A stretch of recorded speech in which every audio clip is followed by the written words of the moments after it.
Olá, meus amigos, continuando nossa petição inicial, a nossa prática processual, aqui com vocês, a petição que começamos a desenvolver no nosso último encontro. Lembrando que eu parti da premissa, José está propondo uma ação de indenização contra o município-alvo. José está propondo, ajuizando uma ação de indenização contra o município-alvo. Aí, o que a gente fez? José contra município. Ação normal. Ação normal, nós vamos ver o endereçamento lá no artigo 109, inciso 1º da Constituição. Ao olharmos para o artigo 109, inciso 1º, nós percebemos que, neste caso, não tem entre autor e réu nenhuma das pessoas ali previstas. Tem União Federal aqui? Não. Tem autarquia federal aqui? Não. Tem empresa pública federal aqui? Não. Então, a ação não será ajuizada perante um juízo federal, perante um juiz federal.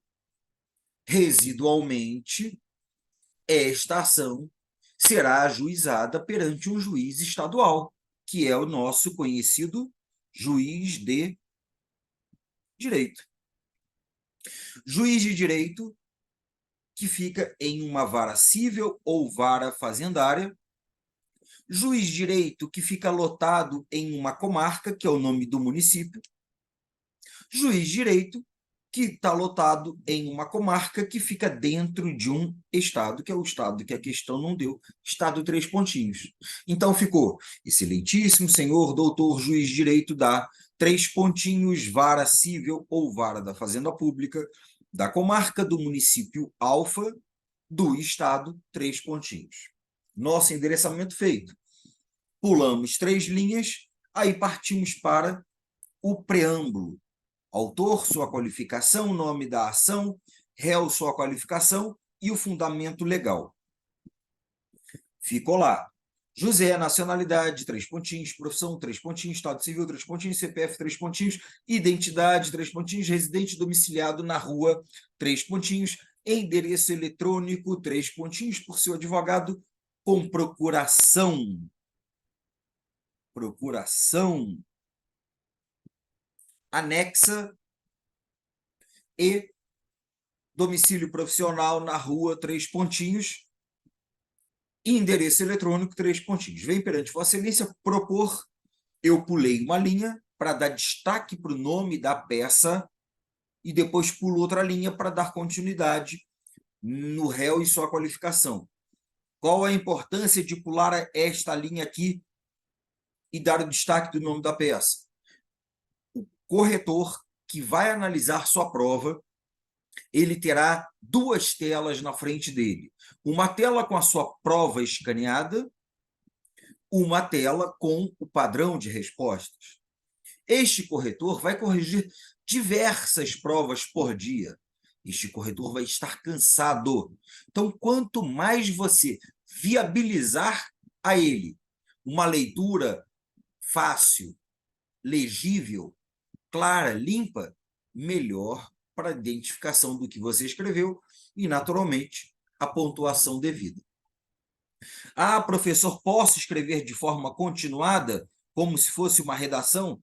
Pode, não tem problema nenhum, não é errado. Mas eu não sugiro isto por conta deste probleminha que a gente eventualmente tem de o corretor, no meio da redação, no meio da leitura, não perceber o nome da sua peça lá, escrito bonito. E aí ele pode ignorar, pode errar na leitura, ele é humano, então ele falha também. E pelo cansaço, mais fácil ainda de falhar.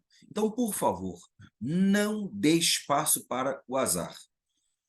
Dê uma linha de folga, escreva o nome da ação aqui centralizado, caixa alta, que vai dar tudo certo. Então, você veio e propôs ação de indenização pelo procedimento comum. Contra, aí vem o réu, o município alfa, a questão deu o município, pessoa jurídica de direito público interno, conforme determina o Código Civil, CNPJ número 3 pontinhos, com sede na rua 3 pontinhos, endereço eletrônico 3 pontinhos, por seu advogado. Agora, fundamentação legal da peça. Com fundamento no artigo 319 e seguintes do CPC, pelas razões de fato e de direito abaixo. Excelente, você já sabe fazer isto. Vamos pular uma linha e vamos para o próximo tópico, que é o tópico do cabimento. E este tópico do cabimento, nós vamos escrever da seguinte maneira, é a minha sugestão. Apresente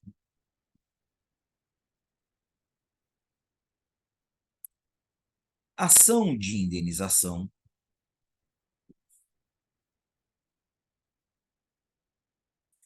apresente a ação de indenização pelo procedimento comum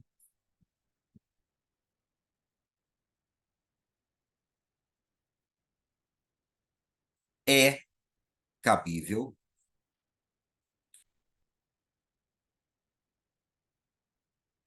nos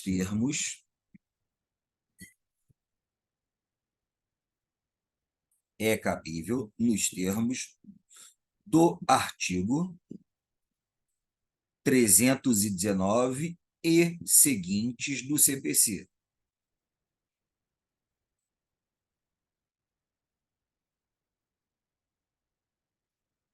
Mas, professor, este cabimento ficou igual aqui ao nome da ação e a fundamentação legal. Eu sei, eu sei, eu sei. Mas a FGV já pontuou este item.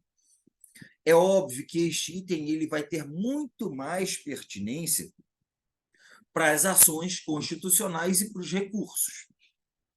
Mas é importante que você desde já adote um padrão, adote um modelo. E o modelo é, em todas as peças, colocar cabimento. Porque a banca já pontuou. E você tem que trabalhar com os comportamentos da banca. Eu não estou fazendo isso porque é assim que eu gosto de fazer, porque é a estrutura que eu acho correta. Não.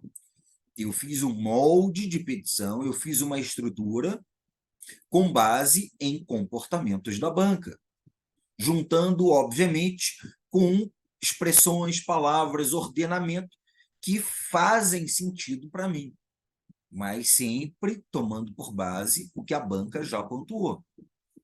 Então, apresente a ação de indenização pelo procedimento comum é cabível nos termos do artigo 319 seguinte do CPC, agora que é a parte mais importante do cabimento. Com base nisto, visando qual é o objetivo, qual é a finalidade desta ação de indenização. Ela é cabível para quê? Visando condenar o réu a reparar os danos causados no autor.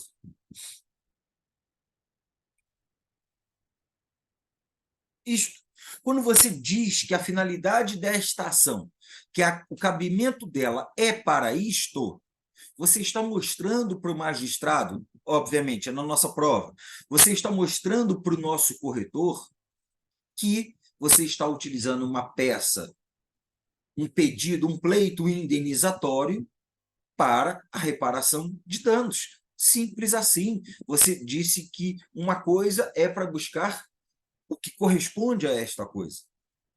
Você não pode entrar com uma ação de indenização para anular um ato administrativo praticado por um agente público.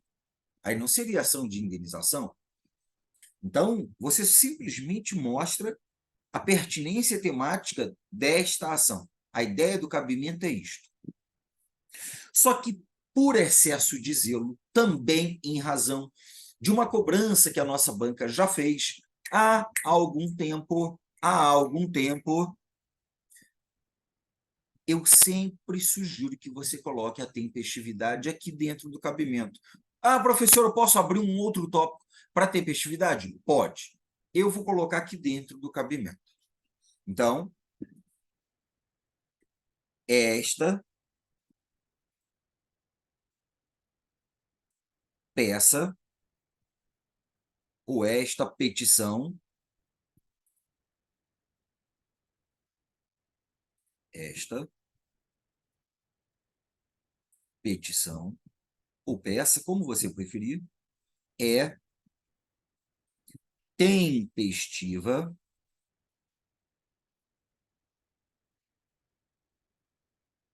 pois foi ajuizada, foi proposta dentro do prazo prescricional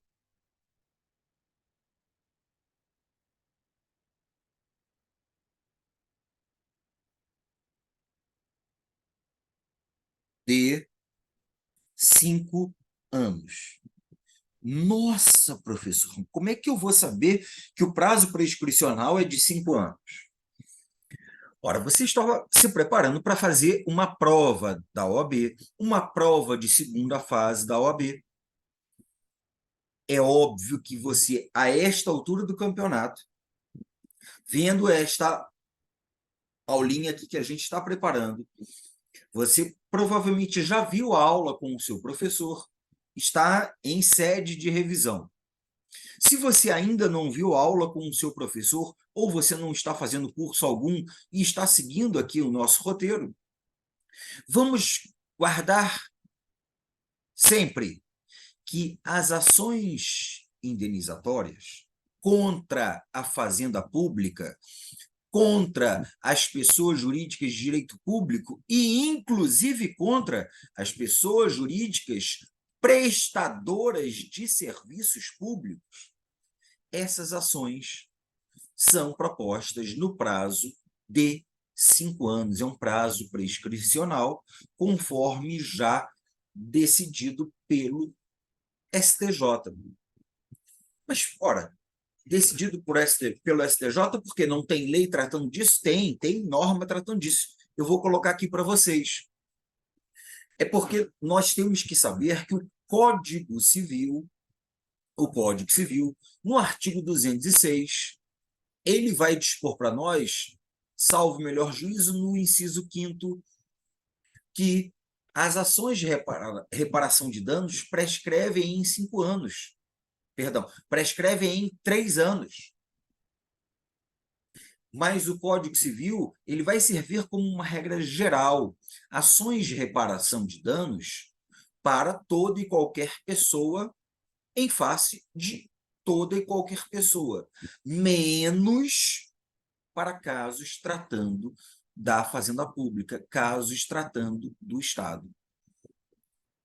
Então, nós vamos tomar por base, já que a ação está sendo proposta contra uma pessoa jurídica de direito público,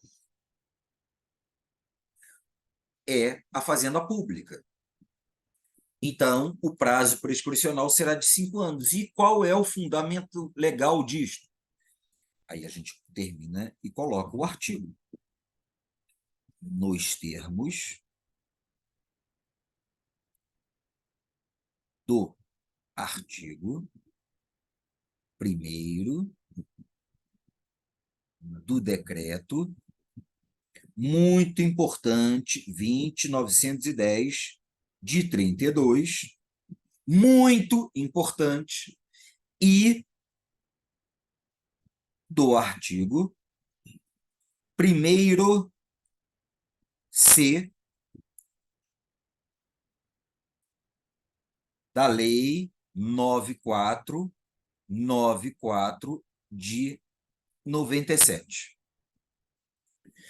Minha sugestão para vocês: peguem o vade-mecum de vocês, o vade-mecum que vocês vão levar para a prova, lá na parte final.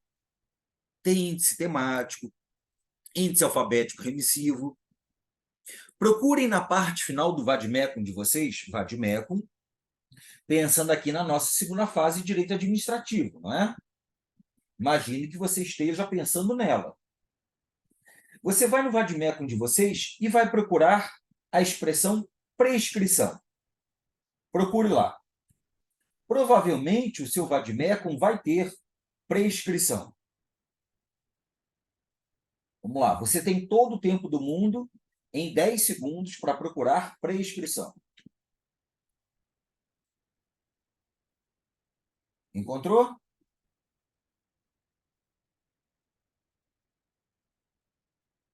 Você tem que começar a trabalhar o seu vade-mecum, a descobrir as coisas dentro do seu vade-mecum. E no seu vade-mecum, na expressão prescrição, você vai encontrar lá prescrição quinquenal. É um subtópico dentro do item prescrição. Então, agora você está com o seu vade-mecum aberto lá no índice alfabético remissivo ou no índice temático, índice por matéria, o que você tiver aí no seu vade-mecum. E lá você vai encontrar a palavra prescrição, já que estamos tratando de prazo prescricional. E dentro do tópico prescrição, você vai encontrar quinquenal. Quinquenal. Prescrição quinquenal, prescrição de 5 anos. Do lado de prescrição quinquenal tem lá Decreto 20.910 de 32. Decreto 20.910 de 32. Ao lado deste decreto 20.910 de 32, escreva artigo 1º-C, escreva artigo 1º-C da Lei 9494 de 97. Artigo 1º-C, Lei 9494 de 97.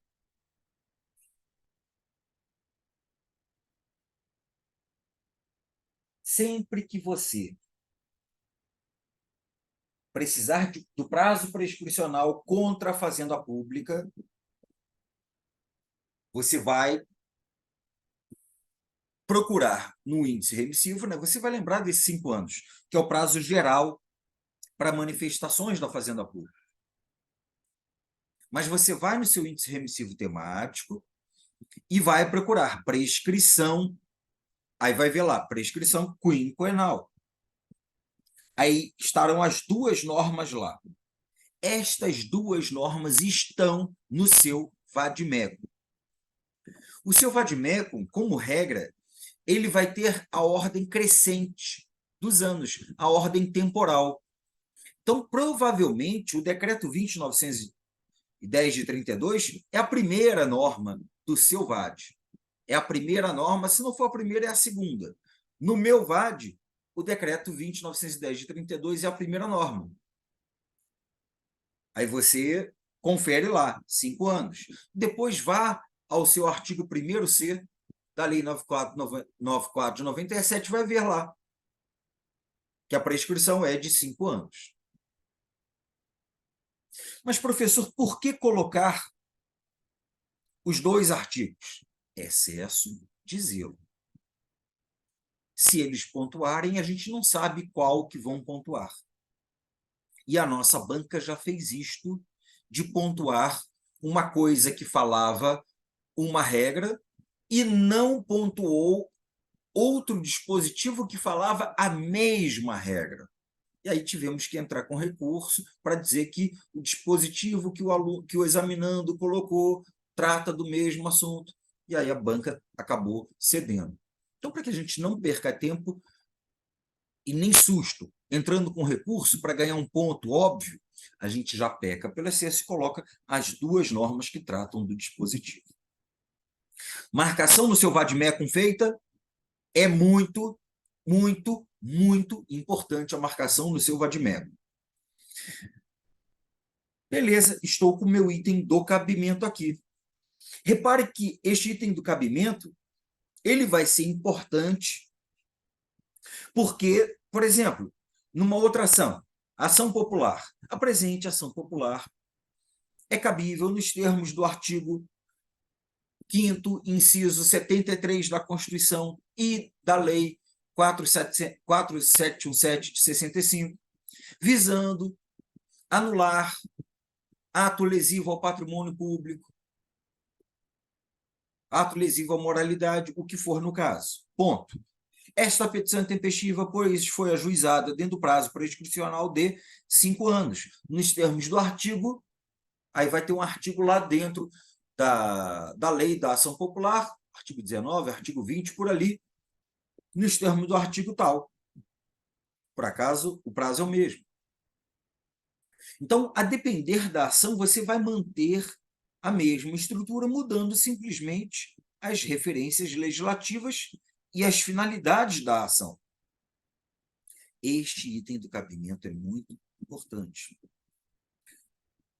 Com isto, nós demos mais um passo na nossa petição. Começou com endereçamento, preâmbulo, nome do autor, ação, nome do réu, fundamentação legal do cabimento. E aí a nossa peça, com a sua margenzinha aqui, com a sua borda, está seguindo.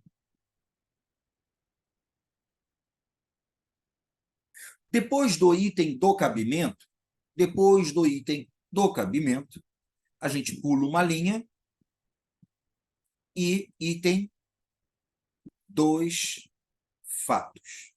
Essa parte dos fatos, vez por outra, é pontuada pela nossa banca OAB-FGV.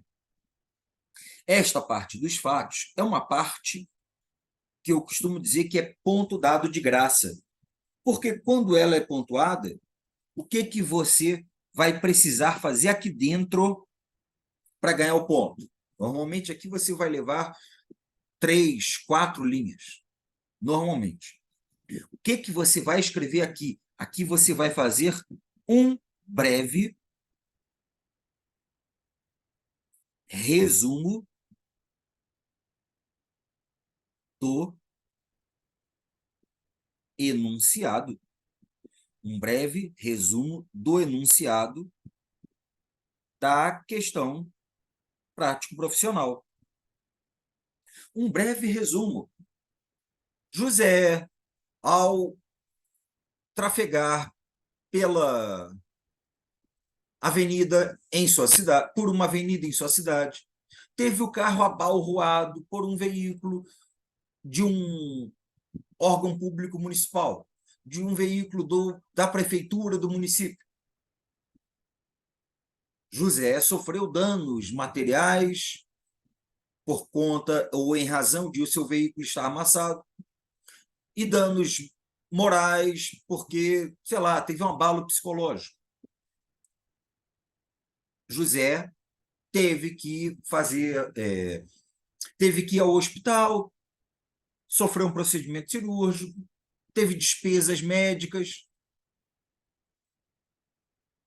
e em razão disso ficou impedido de trabalhar. Pronto. Você pega o enunciado e resume de forma lógica e cronológica, conforme aconteceu, conforme está na sua prova. Ou seja, é quase uma cópia. E eu falei quase uma cópia para que você não copie. Óbvio que não vai copiar. Mas pegue a ideia essencial. Pode fazer lei da sinonímia, pode pegar as principais expressões e mudar outras coisas, mas sempre é um resumo do enunciado. Então, a sua preocupação aqui é praticamente zero, porque os dados já estarão na sua prova, basta você copiar. Simples assim? Simples assim. Depois do item dos fatos, nós vamos fazer aqui o importantíssimo item do direito. que é o item da fundamentação jurídica para alguns do direito. Este é o momento em que nós vamos mostrar para o magistrado por que razão eu estou pedindo isto e qual é o fundamento que eu apresento para ele para que o meu pleito seja vencedor. Como é que eu vou convencer o juiz a me dar aquilo que eu quero? É isto. Este é o momento do convencimento. Mas eu vou falar sobre este item do direito no nosso próximo vídeo. Eu peço a vocês que reescrevam, como eu pedi para reescreverem todas as anotações até agora, agora reescrevam a petição dentro do que a gente fez, tenham o esqueleto anotado. É muito importante. Beleza? Muito, muito, muito obrigado pela atenção. Espero que esteja fazendo sentido para você, que agregue seus estudos. Vamos juntos? Bons estudos. Até a próxima aula.